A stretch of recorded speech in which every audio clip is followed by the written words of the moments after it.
Joey here.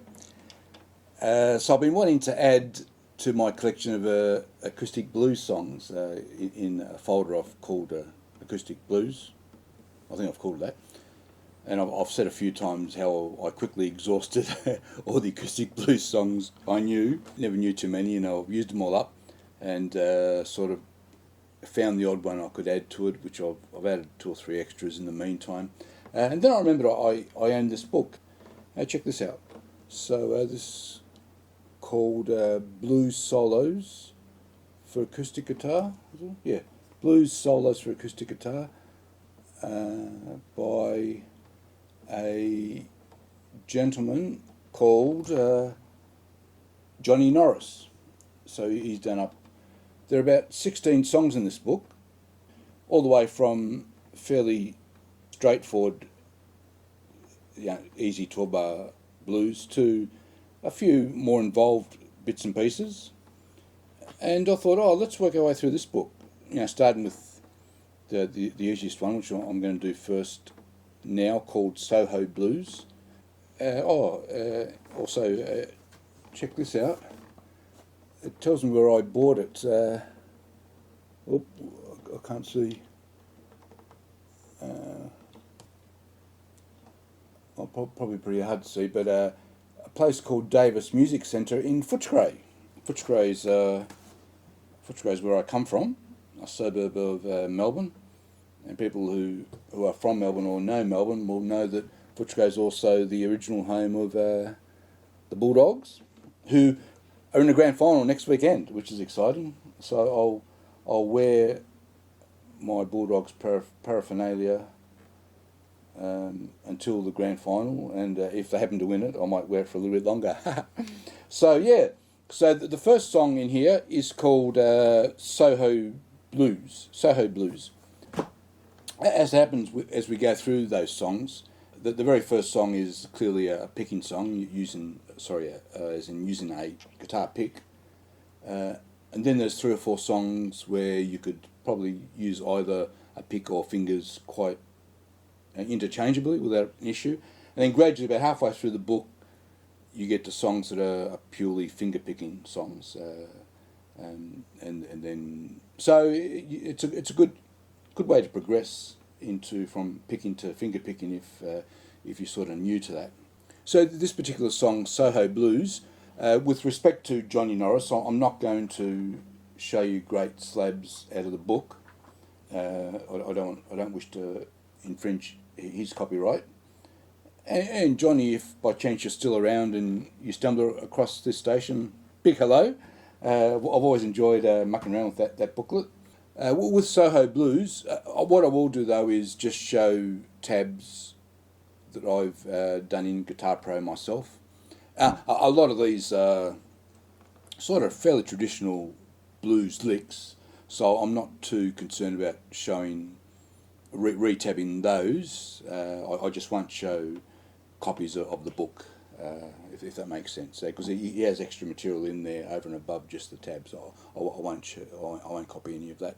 So this song, let me put up a bit of it. Right, let's have a quick look at it.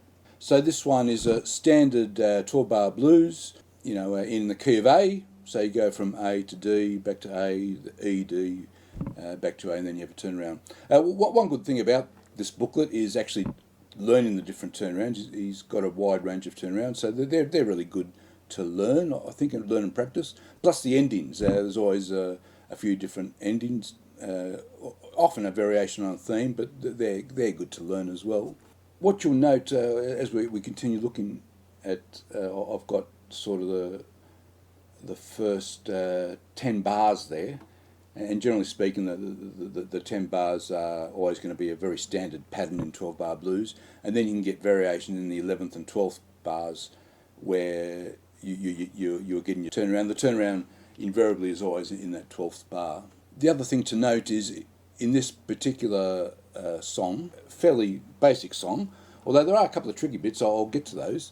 You're doing that basic 12-bar blues shuffle, which I'll show in a minute, and then you're doing this lick, and you can see in the second bar, and always every second bar you're doing this exact lick, just using the A blues scale in the fifth position, starting with a slide up to that high C note. I'll show that, but it's the exact same lick all the way through, whether you're doing on A or the D or the E and D. It's always the same lick, and then you, as I say, then you get to the turnaround. So that's the pattern of the song. So let's go bit by bit, and also when I talk about the 12 bar blues shuffle, I'm just talking about this sort of thing.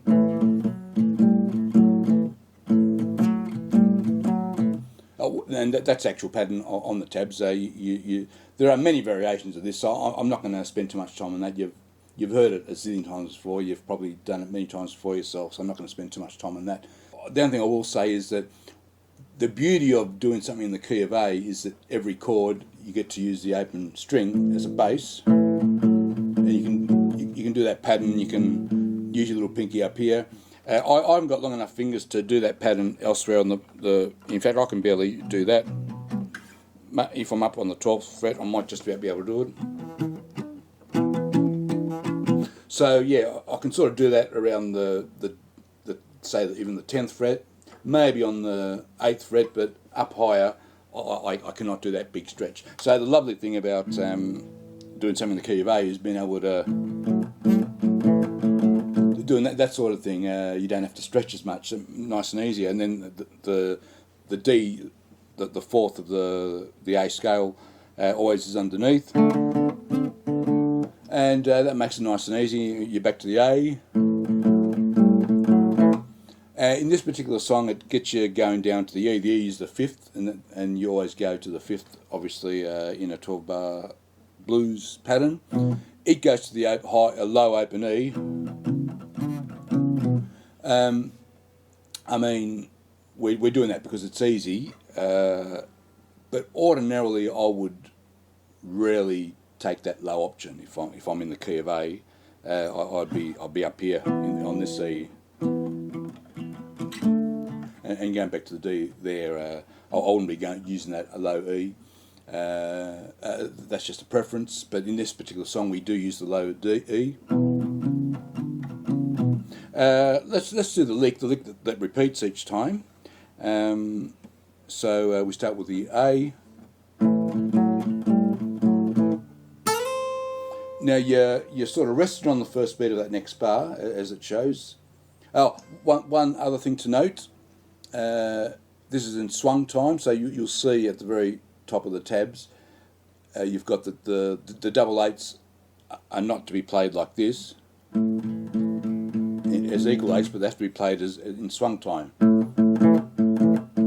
Yeah, if you ever listen to Status Quo records, it's that pattern. They always use the swung time. Yeah.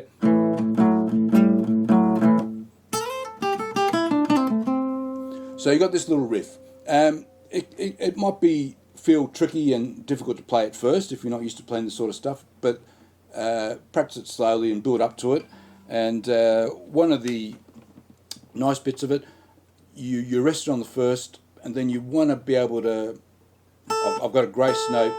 I'm using my pinky. Grace note stayed on the A. I want to be hitting that C note before the start of the second beat. Yeah, yeah.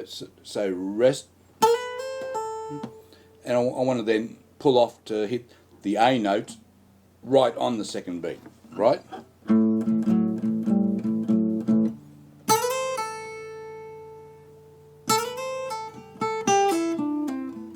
And then you've got a series of, and then you want that pull off to hit the fourth beat. Yep. Yeah.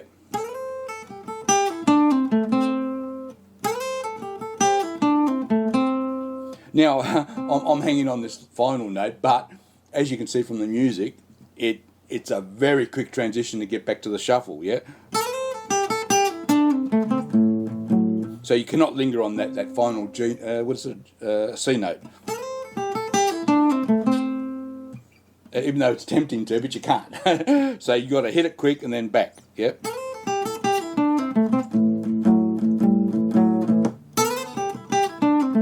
Then you're on the D.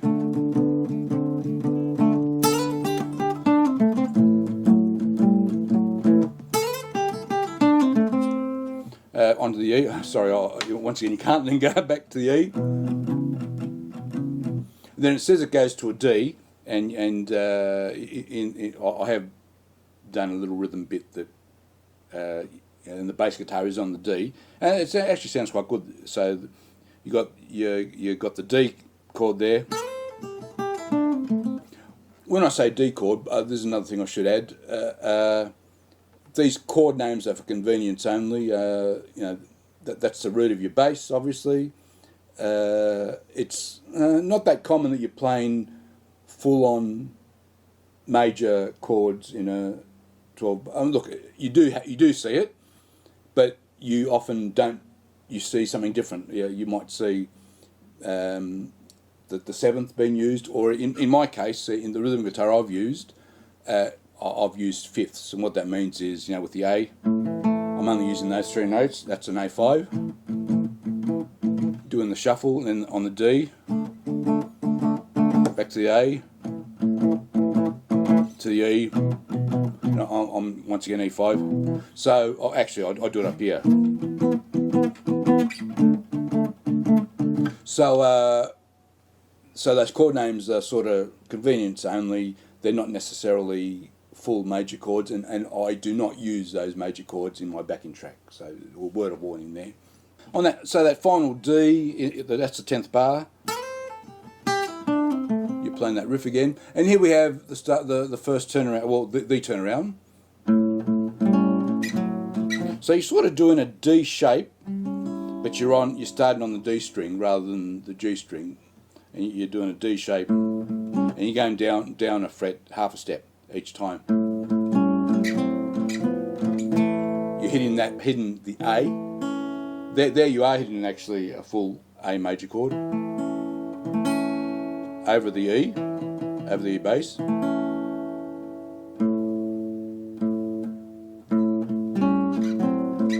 And you're sort of hitting the A each time you hit before you change chord. That D shape, still on D string. Now what's happening here? That's an A7. It's basically part of that A7 on the 5th fret, and you're just using the A bass. So you could call that a G sharp 7, but it's also an A diminished. So whenever you go half a step of all the notes of a 7th chord, excluding the root of the note, which is the A in this occasion, it becomes the diminished of the same chord, yeah? Or the 7th of the chord a step behind. So when we get to here, that's part of a G7. And because we're still hitting the A bass, I've called it a G7 over A. You hit that A major, and then you hit another. Now there's another diminished. If you can imagine, the A diminished chord is here. It's also here. Different, not using the A bass anymore, and it's also here. And if you've ever looked into diminished chords, and we can do a whole session on diminished chords and not run out of things to say. All those are versions of the same diminished chord. In this case, so here we're playing the diminished there, but just that triad, and then here as well. And that's why I just use the D shape.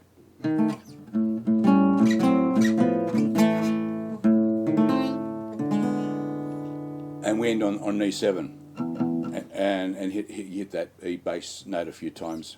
So let's do that turnaround again.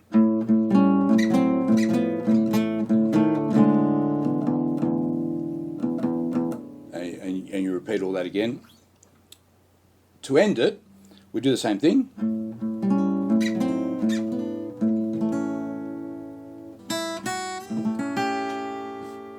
So we hit that A again, A major. We're looking at the 13th bar there.